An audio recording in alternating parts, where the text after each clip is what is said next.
Suprabhatam internet. जय श्री राम मेरे भक्तों, संतों, मित्रों। इस वीडियो में आप देखेंगे कि मंदिर का विज्ञान क्या है और मंदिर का महत्व क्या है। जो हमारे प्राचीन मंदिर बने हैं उनका एक बहुत बड़ा वैज्ञानिक कारण रहा है।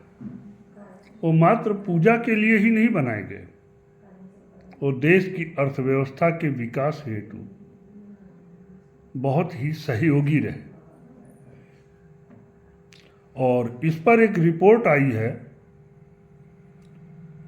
जो आप देखिए, एक राष्ट्रीय पत्रकार के माध्यम से सुधीर चौधरी जी इसको प्रस्तुत कर रहे हैं और 3 विश्वविद्यालय ने इस पर रिसर्च किया है, उसकी रिपोर्ट है। आगे आप वीडियो में देखिए। आज हम आपको ये बताने वाले हैं कि कैसे हमारे देश के प्राचीन मंदिर भारत का भाग्य बदलने में एक बड़ी भूमिका निभा सकते हैं। हमारे पूर्वजों ने आज से 1200 वर्ष से लेकर 2500 वर्ष पहले मंदिरों के जरिए आत्मनिर्भर भारत बनाने का ब्लूप्रिंट उसी जमाने में तैयार कर दिया था। आज से 2500 साल पहले 3 बड़ी संस्थाएं, IIT रुड़की, कोयंबटूर की अमृत विश्व विद्यापीठम और स्वीडन की सबसे पुरानी यूनिवर्सिटी उपसला, इन तीनों ने मिलकर हमारे देश के 8 प्राचीन शिव मंदिरों पर रिसर्च किया है। ये मंदिर उत्तर में केदारनाथ से लेकर दक्षिण में रामेश्वरम तक है।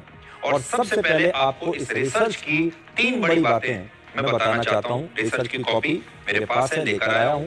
पहला, मंदिरों का निर्माण सिर्फ पूजा या धार्मिक कारणों से नहीं हुआ था। उन्हें उस जगह पर बनाया गया जहां पानी, जमीन और खेती के लिए संसाधन आसानी से उपलब्ध थे। यानी मंदिर बनाते समय प्राकृतिक संसाधनों की समझ भी थी और मंदिरों को ऐसी जगह पर बनाया गया जहां पर प्राकृतिक संसाधन अच्छी मात्रा में मौजूद थे।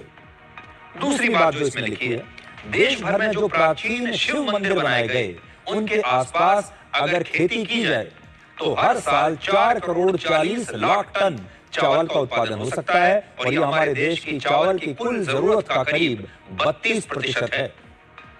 और तीसरी बात, अगर शिव मंदिरों के आसपास रिन्यूएबल एनर्जी का उत्पादन किया जाए तो हर साल 597 गीगावाट बिजली का उत्पादन हो सकता है। ये बिजली सूर्य की रोशनी, पानी और हवा से बनेगी और देश की भौगोलिक स्थिति के मुताबिक मंदिरों का निर्माण उस समय किया गया था। इन मंदिरों के निर्माण में देश के अलग अलग हिस्सों के जलवायु का भी पूरा ख्याल रखा गया था। और इसमें कई चीजें लिखी हैं। इसमें लिखा है, मैं आपको थोड़ा बहुत पढ़कर इसमें से बताता हूं। ये कहते हैं कि To our knowledge, no scientific literature has analyzed the rationale behind the alignment of these 8 Shiva temples along the same axis. ये एक ही लाइन में क्यों बनाए गए हैं और इसे नाम दिया गया है शिव शक्ति अक्ष रेखा, जिसके साथ साथ ये सारे मंदिर बने हैं। अब मैं आपको विस्तार से बताता हूं कि इसमें क्या क्या चीजें लिखी हुई हैं। ये रिपोर्ट वैसे तो काफी बड़ी है, लेकिन हम कोशिश करेंगे कि आसान भाषा में हम आपको इस रिपोर्ट के बारे में बता सकें।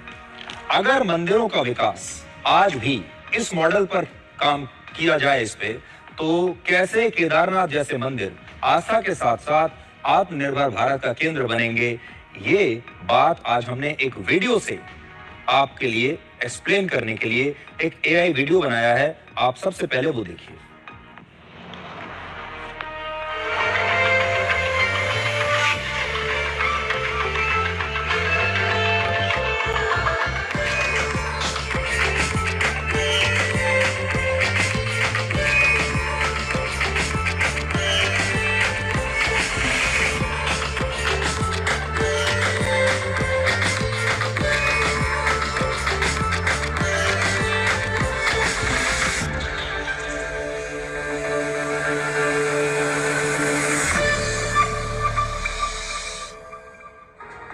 तो जो बड़ा पॉइंट आज हम आपके सामने रखने वाले हैं इस रिसर्च के आधार पर वो ये है कि जो हमारे देश के प्राचीन मंदिर हैं, जो लगभग 2-2.5 हजार साल पुराने मंदिर हैं, इन मंदिरों के निर्माण में आस्था के साथ साथ विज्ञान का भी पूरा ध्यान रखा गया था। अब आपको इस रिसर्च में शामिल 8 शिव मंदिरों की सबसे बड़ी खासियत बताते हैं जो शायद आपको भी नहीं पता होंगी। इस तस्वीर में भारत के मानचित्र पर 2 लाइनों के बीच भारत के सभी प्राचीन शिव मंदिर हैं। ये आप देखिए, इस नक्शे को थोड़ा ध्यान से आप देखिएगा और जो मैं आपको बता रहा हूं इस बात को ध्यान से सुनिएगा। इस तस्वीर में आप ये देख पाएंगे कि भारत के सभी बड़े प्राचीन मंदिर एक सीधी रेखा में बने हुए हैं। इस रेखा को शिव शक्ति अक्ष रेखा कहते हैं। सनातन संस्कृति में ऐसी मान्यता है कि ये सभी मंदिर पृथ्वी की आध्यात्मिक ऊर्जा रेखा पर बनाए गए हैं। इन सभी मंदिरों को पंच तत्व यानी आकाश, वायु, अग्नि, जल और पृथ्वी को ध्यान में रखकर बनाया गया है। सबसे ऊपर उत्तर में उत्तराखंड में केदारनाथ मंदिर है, जबकि सबसे नीचे दक्षिण में तमिलनाडु में रामेश्वरम का मंदिर है। केदारनाथ और रामेश्वरम मंदिर के बीच में 6 और प्राचीन शिव मंदिर हैं। इन मंदिरों से जुड़ी एक और दिलचस्प जानकारी है कि ये सभी मंदिर एक ही देशांतर रेखा पर बने हैं। पृथ्वी पर उत्तरी ध्रुव से दक्षिणी ध्रुव को मिलाने के लिए एक सीधी रेखा खींची गई और इसी को देशांतर रेखा कहा जाता है। इस देशांतर रेखा को वर्ष 1884 में अपनाया गया था, जबकि इन मंदिरों का निर्माण इस रेखा के बनने से करीब 2400 वर्ष पहले हो चुका था। ये आप यहां पर समझ सकते हैं। इन मंदिरों का निर्माण बहुत सोच समझ कर किया गया था। यह कोई अकस्मात ऐसी फैसला नहीं था कि इन मंदिरों को कहीं भी बना दिया जाए। ये मंदिर सिर्फ इतिहास या पुरातत्व की चीज नहीं है, ये हमारे पूर्वजों की एक तरह की स्मार्ट योजना थी। इसके जरिए आज जलवायु परिवर्तन से सामना करने, पानी और अनाज जैसी आवश्यकताओं को पूरा करने में मदद मिल सकती है। पुराने समय में हमारे देश में जंगल बहुत ज्यादा थे। आज के मुकाबले करीब 2.5 गुना ज्यादा वृक्ष और पेड़ थे, जिसकी वजह से मिट्टी सुरक्षित रहती थी और खेती के लिए जमीन आज के मुकाबले कहीं ज्यादा उपजाऊ बनी रहती थी। जैसे केदारनाथ मंदिर के आसपास काफी जंगल है। आज से हजारों साल पहले सैटेलाइट और मानचित्र नहीं होते थे। इसके बावजूद इन मंदिरों का निर्माण सीधी रेखा में हुआ। आप ये सोच कर देखिए, उस समय ये टेक्नोलॉजी नहीं थी। कैसे पता चलेगा आपको कितने बड़े देश में आपने एक सीधी रेखा में इन सारे मंदिरों का निर्माण कर दिया। दरअसल भारत में हजारों वर्षों से तीर्थ स्थलों पर जाने की परंपरा रही है। ये हमारी संस्कृति रही है और ये तीर्थ स्थल भारत के अलग अलग स्थानों पर हैं। बार बार तीर्थ स्थलों पर जाने की वजह से भारत के साधु संतों को हजारों वर्षों से भारत के भूगोल, भारत के आकार और क्षेत्रफल की पूरी जानकारी थी। वो खुद चलते फिरते एक नक्शे की तरह थे। इससे जुड़ी एक कहानी आज मैं आपको सुनाना चाहता हूँ। आज से करीब 2300 वर्ष पहले सिकंदर, जिसने आधी दुनिया को जीत लिया था, वो भारत के पंजाब प्रांत तक पहुंच गया और उसका लक्ष्य था भारत को जीतना।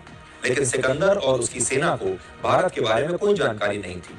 ना तो उनके पास कोई नक्शा था, ना रास्ते जानने के लिए कोई किताब थी। भारत में प्रवेश तो कर गए, लेकिन जाएं कहां? तब पंजाब में सिकंदर की सेना को कुछ साधु संत मिले। सिकंदर ने उनसे भारत के बारे में पूछा, रास्तों के बारे में पूछा और साधु ने बताया कि भारत एक चतुर्भुज आकार का देश है।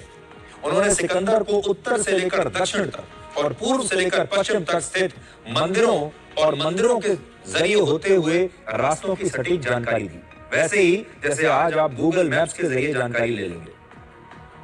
तब सिकंदर और उसकी सेना हैरान रह गए कि इस देश के साधु संतों के पास देश के इस इतने बड़े क्षेत्रफल के बारे में इतनी सटीक जानकारी कैसे थी कि वो बता सकते थे कि यहाँ से सीधे जाइए, ये मंदिर आएगा, उसके बाद से आपको और आगे का रास्ता कैसे जाना है, सब चीज उनको पता थी।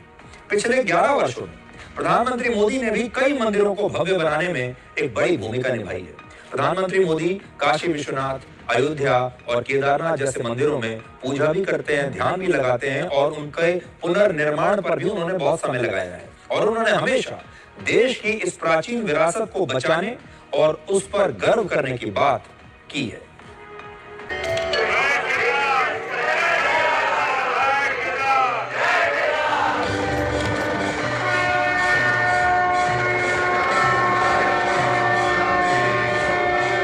जो लोग यहाँ आते थे वो सोचते थे कि क्या अब ये हमारा केदार धाम या हमारा केदारपुरी फिर से उठ खड़ा होगा क्या? लेकिन मेरे भीतर की आवाज कह रही थी ये पहले से अधिक आन बान शान के साथ खड़ा है।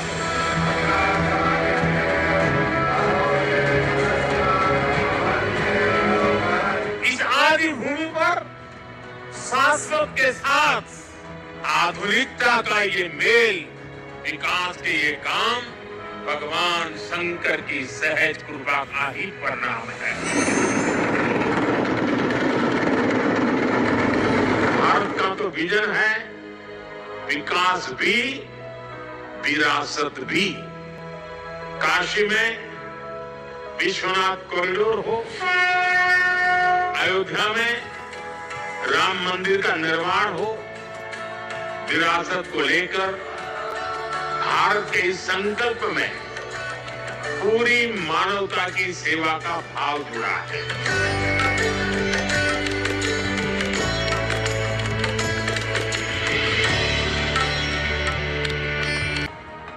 इस रिसर्च में जिन 8 शिव मंदिरों का जिक्र किया गया है, वो सभी प्राचीन मंदिर अलग अलग कालखंड में बनाए गए। इन 8 शिव मंदिरों में सबसे पुराना जम्बूकेश्वर मंदिर आज से 2500 वर्ष पहले बनाया गया था, जबकि सबसे नया मंदिर है रामनाथ स्वामी शिव मंदिर, जो रामेश्वरम में है। इसे आज से करीब 500 वर्ष पहले बनाया गया था और ये दोनों मंदिर तमिलनाडु में है। 2000 वर्ष के इस प्राचीन कालखंड में इन सभी 8 मंदिरों को बनाने का मकसद सिर्फ धर्म नहीं था, सिर्फ आस्था नहीं थी, बल्कि ये सामाजिक, सांस्कृतिक, आर्थिक और राजनीतिक केंद्र थे। इन मंदिरों के आसपास हर हफ्ते बाजार लगते थे। होली और दिवाली जैसे सभी बड़े त्योहारों पर इन मंदिरों के आसपास मेला लगता था। उस समय के जो राजा होते थे, शासक होते थे, वो एक वर्ष में कई बार इन मंदिरों में विशेष पूजा करते थे। जनता से मिलने के लिए इन मंदिरों में आते थे। ऐसे विशेष मौकों पर राजा जनता को अनाज, कपड़े और अन्य सामान दान किया करते थे। इन मंदिरों में बड़े बड़े विद्वानों के बीच शास्त्रार्थ हुआ करते थे। इसलिए जब विदेशी आक्रमणकारी हमारे देश में आए तो उन्होंने सबसे पहले भारत के इन प्राचीन मंदिरों को ही नष्ट किया। इन्हें सबसे पहले उन्होंने निशाना बनाया, क्योंकि ये मंदिर जो है, ये सिर्फ मंदिर नहीं थे, ये आस्था थी इनके मंदिरों में, हमारी संस्कृति थी, हमारी अर्थव्यवस्था इन मंदिरों के अंदर थी, हमारा ज्ञान इन मंदिरों के अंदर था, हमारा आसपास की चीजों को लेकर, हमारे जीवन को लेकर जो हमारी समझ थी, वो सब इन मंदिरों में थी। इसलिए ये सिर्फ मंदिर नहीं थे, ये उससे कहीं ज्यादा थे। और मध्यकाल में गोरी, गजनवी जैसे विदेशी हमलावरों ने मंदिरों पर ही हमला किया। मुगल काल में भी देश के सैकड़ों मंदिरों को तोड़ा गया। दरअसल मंदिर हमारे देश की जीवन रेखा थे और इन मंदिरों पर आक्रमण करके विदेशी हमलावरों ने हमारे देश के सामाजिक, सांस्कृतिक और आर्थिक केंद्रों पर हमला किया और सबसे पहले उन्हीं को नष्ट किया।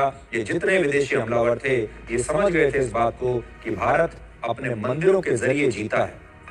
भारत में पिछले कुछ वर्षों में फिर से मंदिर सामाजिक, सांस्कृतिक और आर्थिक केंद्र बन रहे हैं। वो दौर दोबारा से आ रहा है और आप देखिए कैसे आ रहा है। राम मंदिर बनने के बाद पिछले साल अयोध्या में 16 करोड़ से ज्यादा पर्यटक आए। अयोध्या में आज नए नए होटल्स बन रहे हैं, नई दुकानें खुल रही हैं। अयोध्या आज एक बहुत बड़ा व्यावसायिक केंद्र बन गया है। आज अयोध्या में एयरपोर्ट बन गया है। आज भारत में धार्मिक पर्यटन सबसे ज्यादा ट्रेंड में है। हमारे देश में घरेलू पर्यटन का लगभग 60% हिस्सा धार्मिक आस्था से जुड़ा हुआ है। कोरोना महामारी के बाद धार्मिक यात्राओं में और ज्यादा तेजी आई है। वर्ष 2021 में देश में धार्मिक पर्यटन करने वालों की संख्या 67 करोड़ से ज्यादा थी, जो 2022 में बढ़कर करीब 144 करोड़ हो गई। वर्ष 2023 में लगभग 150 करोड़ घरेलू धार्मिक यात्राएं हुई। धार्मिक स्थानों पर एक साल में लाखों लोग ऐसे हैं जो कई बार गए हैं। एक बार नहीं, कई लोग तो ऐसे हैं जो हर 2-3 महीने के बाद कोई ना कोई धार्मिक यात्रा करते हैं। हमारे देश की सनातन संस्कृति आज पूरी दुनिया में फैली हुई है और इसकी एक झलक कल संयुक्त राष्ट्र में भी देखने को मिली। इंडोनेशिया के राष्ट्रपति ने कल संयुक्त राष्ट्र में अपने भाषण का अंत सनातन शब्दों का इस्तेमाल करके किया। आप भी सुनिए कैसे। ओम शांति शांति शांति ओम नमो बुद्धाय। Thank you very much. तो आप देखिए, आज हमने आपको आपका परिचय हमारे देश के प्राचीन मंदिरों से एक बार फिर से कराने की कोशिश की है। आज के ज़माने के जो कुछ लोग हैं वो इन मंदिरों को असल में अंधविश्वास का केंद्र मानने लगे हैं। कहते हैं ये तो अंधविश्वास है, लेकिन इन मंदिरों में अंधविश्वास नहीं है, इनमें विज्ञान है, इनमें अर्थव्यवस्था है, इसमें सनातन की संस्कृति है।